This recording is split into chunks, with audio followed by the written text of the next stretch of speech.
যে বান্দর যতই বুড়া হয় গাছ বাওয়া ছাড়ে না, এটা বান্দরের ধর্ম। তো আমরা আসলে সেই বান্দরের ওই একটা অংশ। সেই ছোটবেলা তো কতই গাছ বাইলেন, এখন বড় গেছেন কেন নেই, আমরা বড় হয়েছি না। আমরা ওই যে দেখা যায় ছোট ছোট পিঁপড়ারা দেখা যায় এখানে, হ্যাঁ। আসসালামু আলাইকুম। এখন সকাল 7টা বাজে। তো আমি আর রাহুল দা আসছি একটু প্রকৃতির মধ্যে, মানে সকাল সকাল ঘোরার জন্য। বিশেষ করে এটার কৃতিত্ব হচ্ছে রাহুলদার। রাহুলদা আমাকে ফোন দিয়ে ঘুমতে তুলছে। আমি আসলে মূলত এই টাইমে কোনো সময় ঘুমতে উঠি নেই, মানে উঠি না, বুঝছেন। এই দাদা মানে এটার কৃতিত্ব নিতে পারে। আর দাদাকে ধন্যবাদ। আমি এই মুহূর্তে আছি এই খয় নদীর পাড়ে, হ্যাঁ। গুরুবাজার থেকে আমরা অনেকটা সময় হেঁটে এসেছি, আমাদের ঋষি গ্রামের দিকে যাচ্ছি আর কি। এরকম একটা আর এগুলা ফেলাই তো বড়ি আছে, ওদের বড়ি আছে, এই বড়ি আছে, ফাঁক না বড়ি ব্রো, বনের বড়ি নাকি? অরিজিনাল বড়ি, অরিজিনাল বড়ি। তো এই এই যে বড়ি, বড়িগুলো অরিজিনাল বড়ি ভাই, এবার সময় আপনাদেরকে বড়ি খাওয়াবো, ঠিক আছে? বড়ি খাওয়াবেন না? হ্যাঁ। তো আসলে দাদা এইসব জায়গায় মানে এসে প্রচুর সময় কাটান। ওনার উনি ওনার কাজগুলো করেন, ধর্মীয় কাজ বা যোগ ব্যায়াম, বা এইরকম কাজগুলো করে নাকি। বুক ভরে শ্বাস। বুক বয়ে শ্বাস নেন। আর সবচেয়ে বড় যে শহরের পরিবেশটা এমনিতে ভালো স্বাস্থ্যের জন্য, যা আমার খুব ভালো লাগতেছে। তা আমি আসলে ব্যবসার কাজ বা দূরে কোনো ট্যুর যদি না হয়, তাহলে তো আমি কিন্তু এত সকালে উঠি না। ওরা কিন্তু আমার গ্রামের, আমার বাড়ির মানুষ, ওরা এই সারা জেলাতেই টাক চালায়। ভালো আছো? এই এমনিতেই ভিডিও তো করতেছি এখানেই। তো আমাদের গ্রামের এক তৃতীয়াংশ মানুষ এই এই পেশায় জড়িত। ওই যে আপনার ট্রাক্টর, মাটি কাটা, ওই রকম আর কি। আমাদের নিজের গাড়ি আছে, এরকম আমার নিজের গাড়ি আছে, আমার শশা গাড়ি আছে, আচ্ছা, বুঝছেন। তো ওকে চলে একটা ব্লগ তৈরি করে ফেললাম আজকে সকালে। আর নিজের ভালো লাগতেছে যে সকাল 7টার সময় আপনারা বুঝতে পারছেন যে সূর্য উকি দিয়ে দিছে অলরেডি কিছুক্ষণ আগেই, হ্যাঁ। এই যে বাঁশঝাড়ের ফাঁক দিয়া সূর্যটা দেখা যাচ্ছে না, কিন্তু কুয়াশা এখনো রয়ে গেছে। আজকে ফাল্গুনের সম্ভবত 5 তারিখ, দাদা। 7 তারিখ আজকে? না না, 7 বা 6 হবে। না, 7 হবে না দাদা। আমি আপনি বলি ফাল্গুনের 6 তারিখ বা 5 তারিখ হবে। যাক, সমস্যা নেই, 7 তারিখ। এই দেখেন, আমি আপনাকে বলি, এই দেখেন কুয়াশা আপনারা দেখতে পাচ্ছেন, প্রিয় দর্শক। কুয়াশাটা দেখেন, সামনের এই ঘন বাঁশঝাড়। কিন্তু দুঃখের বিষয় কি জানেন, এই চড়াগুলা ব্যক্তি মালিকাধীন, এই জন্য ওনারা মানে মাটি বিক্রি করে দেয়, বুঝছেন। মানে প্রত্যেক বছরই আসলে মাটি আসে উজান থেকে। এই নদীটা কিন্তু ভারতের ত্রিপুরা থেকে, মানে আমার পাশে যে নদীটা আছে, ভারতের ত্রিপুরা থেকে এটা উৎপত্তি। ওই জায়গাতে আমি গেছি 2015 সালে। ওই জায়গাতে বিশাল বিশাল পাহাড়, বুঝছেন। এত তো বালু বা আপনার পলি মাটি ওই জায়গাতে আছে যে প্রত্যেক বছর বা সারা বছর যদি আসে তারপর শেষ হবে না। তো রাহুল দা কেমন লাগতেছে? সরি, রাহুল দা তো ওই দিক দা, আমার ভুল হয়েছে, এটা বয়ান দা। দাদা সবাই কেমন আছেন? শুভ ভালো। সকাল। শুভ সকাল। আপনারা মনে হয় প্রত্যেক দিন আসেন না? ইয়েস, এই দেখেন আমার রাহুলদার ভাব দেখেন, দেখছেন? আছেন আছেন আছেন। ওনার ফুল জায়গা হচ্ছে এগুলা। তো দাদার যদি এইরকম জায়গা চলে যায়, তাহলে মানে মনে করেন যে এর থেকে হাজার গুণ বেটার জায়গা আছে। তো ওই জায়গাতে গেলে দাদাকে আর হয়ে যাবে না, নাকি দা? পাগল হ্যাঁ, পাগল পাগল। পাগল হয়ে যাবে, হ্যাঁ। তো ওই নদীর তীরে 12 মিনিট যে ভিডিওটা, এটা কিন্তু প্রচুর ভিউ দেয়। এবং ওই ভিডিওতে ভাই শুরুতে তো বিজ্ঞাপন আসে, মধ্য বিজ্ঞাপন আসে পরে, এটা তোমার সেই ভিউ হয়। আর আরেকটা জিনিস বলি, আসলে এই অগুচলু ব্লগে অগুচলের কথাবার্তাই হবে, এটাই স্বাভাবিক। এই দাদা হঠাৎ করে বলে বলছে যে আমার ভিডিওতে অ্যাডভাইস আসে। আসলে বাংলাদেশ হচ্ছে মানে বিশ্বের সবচেয়ে কম সিপিএম দেওয়ার দেশ বাংলাদেশ। এজন্য বাংলাদেশের কন্টেন্ট ক্রিয়েটররা বেশি দিন টিকতে পারে না, বিশেষ করে ইউটিউবাররা। হ্যাঁ, মানে সিপিএম বলতে সিপিএম আরপিএম আপনারা অবশ্যই বুঝেন। আর যারা বুঝেন আমি একটু বলে দিই। বাট হচ্ছে সিপিএম হচ্ছে ইনকাম রেট আর কি। যেমন একটা কোম্পানি ইউটিউবকে এই কত টাকা অ্যাডভাইসের জন্য মানে দিতেছে।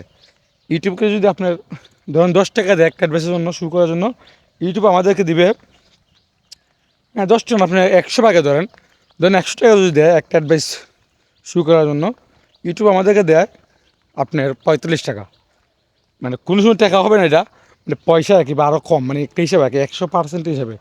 তো সবচেয়ে কম রেটের, বিশ্বের সবচেয়ে কম রেটের দেশ হচ্ছে বাংলাদেশ।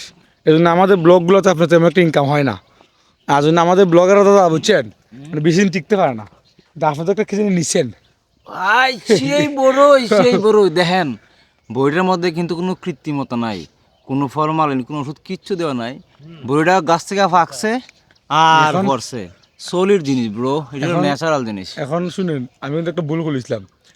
আর প্রিয় ভিউয়ার্স, অনেকেই বলতে পারেন যে প্রথম শুরুতেই যারা আমাকে চিনেন ওরা তো অবশ্যই জানেন আমি মুসলিম, আর যারা নতুন ভিউয়ার্স বা নতুন এই দর্শক আসবেন ওরা কিন্তু ভাবতে পারেন যে আমি হিন্দু, কারণ ওইদিকে চয়ন দা, অয়ন দা। ওইদিক অয়ন দা, ওইদিকে রাহুল দত্ত, ভাবতে পারেন আমিও তো কোনো দায় হবো।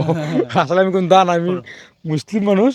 আমি কি করে জানেন, আপনার বইটা একটু বাইরে না দাদা, না আমি দেখছি উনি বডি ঢুকাইছে, তা আমি এই বডি ভাই দেখাই দিচ্ছে কিছুক্ষণ আগে।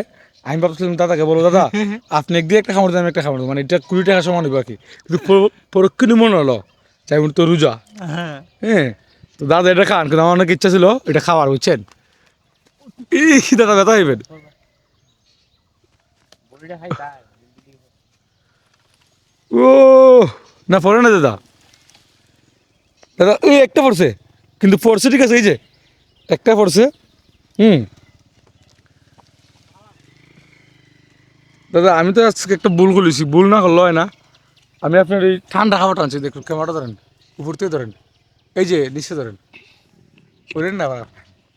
এই যে হ্যাঁ, না না নয় না, কারণ যখন বাহাতে বাইরেছি যখন ঠান্ডা লাগতেছে, আমার আবার ঠান্ডা লাগে গেলে আবার সমস্যা, ফাল্গুনের শেষ ঠান্ডা লেগে যায়, তো চৈত্র মাসে আবার কষ্ট করতে হবে, বুঝছেন। এই জন্য ঠান্ডা খাবার আনছিলাম, এখন হাঁটতেছি তো গরম লেগে গেছে। দাদা আপনিও দেখেন না, গাছের মধ্যে আসো দাদা, মনটা মনটা চায় না এরকম গাছের মধ্যে উঠতেন। সেই ছোটবেলা তো কতই গাছ বাইলেন, এখন বড় গেছেন কেন নেই, আমরা বড় হয়েছি না, এই যে আমরা এখানে আছি কিন্তু আমরা ওই যে দেখা যায় ছোট ছোট পিঁপড়ারা দেখা যায় এখানে, হ্যাঁ। তো আমি আসছি বড়ই পারতে, একটা সময় এই বড়ই গাছে প্রচুর সময় কাটাইছি বুঝছেন, প্রচুর বড়ই পারছি, প্রচুর মানে প্রিমিয়াম লেভেলের দুষ্টমি বুঝেননি, আমি আসলাম প্রিমিয়াম লেভেলের দুষ্ট মানুষ, এখন ভালো হয়ে গেছি গা, বদ্র হয়ে গেছি গা। Update level. তো এখনো আমরা অনেক বড়ি দেখতে পাচ্ছি, কিন্তু একটা একটা কথা তো জানেন আসলে, যে বান্দর যতই বুড়া হয় গাছ বাওয়া ছাড়ে না, এটা বান্দরের ধর্ম। তো আমরা আসলে সেই বান্দরের ওই একটা অংশ, এত সহজে তো আর এটা থেকে বের হওয়া যাবে না। তবে মজার বিষয় হচ্ছে, এখন আমি যে বড়ই গাছের মধ্যে আছি, ওই এই এলাকার যত বালা মানুষ আছে মনে করেন সব বালা মানুষ এই বড়ই গাছটা, একটা কথা আছে আমরা ফাফাটা হাইলেছে। তো এখন যে বড়ইগুলো গাছের মধ্যে আছে সবগুলো বড়ই কিন্তু পাকা, আমি দেখতে পাচ্ছি এদিকে অনেকগুলো বড়ই আছে, সবগুলো বড়ই পাকা, এবং কতটা মিষ্টি সেটা গুরুত্বপূর্ণ না, কিন্তু গুরুত্বপূর্ণ হলো বড়িগুলোতে ভালো মানের ভিটামিন সি আছে এবং সলিড পুষ্টি একটা কথা আছে। বলেন, আমি আপনাকে দেখাই দিই যে আপনি যে এই বান্দা বুড়ো হইলো গাছ বাওয়া ছাড়া না, দেখেন বুঝছেন, এটা ভালো একটু উঁচু আছে কিন্তু, যদিও বিয়ার্স একটু এই উল্টো আমি উনি জুতো নিয়ে উঠে গেছে, এই দেখেন কি কথা দেখেন, দেখছেন অনেকটা উপরে উঠে গেছে। ওই সামনে কিছু পাকা বই আছে, ওটা উনি পারার চেষ্টা করতেছে, অলরেডি পেয়ে গেছে। ঠিক আছে তাহলে আমেন, দেখি একটা কেস ধরতে পারছি, এই যে বিয়ার্স, আর একটা আমার চয়ন বা অয়ন ধরছে। বিয়ার্স এই যে সূর্য রুকি দিচ্ছে দেখেন, দেখছেন খুব ভালো লাগে না, কি ভালো লাগে। এই দাদাকে দেখাচ্ছি, কি হয় দাদা আরেকটা দিবেন, এই দুইটা, উফ সরি,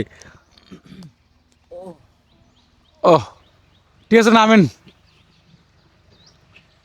নামেন। নামো নামো, আমরা আগাইতে হবে। এই যে আপনার যান্ত্রিক শহর থেকে চলে আসলাম একটু নিরিবিলি জায়গায়, কিন্তু যান্ত্রিক আর গেল না, এই দেখেন কি একটা অবস্থা, বুঝছেন, মানে এই পরিবেশটা নষ্ট করে দিতেছে, মাটির ব্যবসায় ওইটা বলে, এটা আমার এক ভাতিজা, বুঝছেন, ও বাড়ি থেকে আসছে। বললাম না আপনার কিছুক্ষণ আগে যে আমাদের গ্রামে অনেক মানুষ এই ট্রাক্টর ব্যবসা আছে বা এই পেশাতে জড়িত, দাদা নামবেন নাকি না নামবেন না? নামবেন? একটা কথা আছে বাংলাতে হ্যাঁ বলেন। যে বান্দর বইলো হ্যাঁ, গাছ দেওয়া পারে না। উনি আসলে ওনার ব্লগ করতেছে বুঝছেন, বান্দরের এই যে ওনার ভিডিও নিয়ে ওনার চ্যানেলে ব্লগ করতেছে। ছিলাম তখন তো দাদা দেখেন, দাদা হাসিটা কত সুন্দর সত্যি দাদা। হ্যাঁ? আমি তো বড় হইছি, কিন্তু বড় হইলে কি ভাবলিব সেই বান্দরের ধর্ম তো আমার দেখো না। দাদা দেন এটা আবার মুখে দিয়ে দিব, আমার মন থাকবে না। তো আসলে এতটা ভালো লাগতেছে কি বলবো, মানে মনে পড়তেছে না।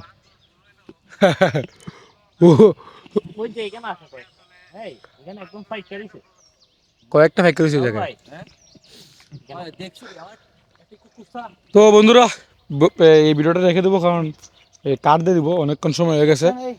তো আমরা এই মুহূর্তে আছি খোয়ানি দিতে পারে। তো কেমন লাগতেছে একটু জানাবেন আজকের এই ভিডিওটা। সবাই ভালো থাকবেন, সুস্থ থাকবেন। আল্লাহ হাফেজ।